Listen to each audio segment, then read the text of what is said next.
Hello အားလုံးပဲမင်္ဂလာပါရှင်။ Magic Fanning အတွက်ချွေးဘလုံးဝပျောက်ပြီး0ဖြစ်စေမဲ့ညဘက် skin care routine လေးနဲ့မိတ်ဆက်ပေးပြစီရှင်။ပထမဆုံးတစ်ခုကတော့ Magic ရဲ့0.1 day toner လေးပဲဖြစ်ပါတယ်နော်။ toner လေးမှာဆိုရင်ပဲ Niacinamide Salicylic Acid Willow Back Extra နဲ့အသားရည်ကိုအေးမြစေတဲ့ Menthol တို့ပါဝင်ပါတယ်နော်။ညနာတက်ပြီးနောက်ကြံခဲ့တဲ့အညစ်အကြေးတွေကိုတန့်စင်ပေးပြီးချွေးဘတွေကိုလည်းကျင်းစေပါတယ်နော်။အဆီပြန်နာတွေကိုထိန်းညှိပေးပြီးအသားရည်ကိုလည်းချုံးမှုစေပါတယ်ရှင်။ Moisturizer လေးကတော့ Panthenol 5%, BHA 0.1% တို့ပါဝင်ပါတယ်နော်။ချွေးပေါက်တွေကိုပိုပြီးတိတသားတင်းငယ်သွားလှုပ်ဆောင်ပေးတယ်လို့အသားရည်ကိုလည်းရေဓာတ်ဖြည့်တင်းပြီးချောမှုတောင်တင်းသွားစေပါတယ်နော်။ AHA, BHA, PHA တို့ပါဝင်တဲ့အတွက်မနက်ဘက်မှာ sun cream မဖြစ်မနေလိမ့်ပေးဖို့လိုအပ်ပါမယ်နော်။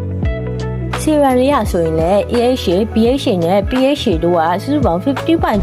တော့ပါဝင်တဲ့အပြင် Niacinamide လည်းပါဝင်ပါတယ်နော်။တရက်သေးနဲ့တိတာတဲ့ထွေးပေါက်ခြင်းစီရဲ့ရလက်ကိုပေးစွမ်းပါတယ်နော်။စက်တွေတွေကိုအထီရောက်ဆုံးပဲရှားပေးပြီးအသားရည်ကိုဖြူဝင်းချနေစေပါရရှင်။ရလက်အကောင်းဆုံးလို့ချင်ရင်တော့ toner serum နဲ့ moisturizer လေးကိုအစင်လိုက်သုံးပေးပါနော်။အထူးသဖြင့်ညဘက်မှာတေချာလဲအိမ်ရင်မနှက်နိုးတဲ့အခါအသားရည်လေးကညံ့ညက်လေးဖြစ်နေတာကိုတိတတာခံစားရစေမှာပါနော်။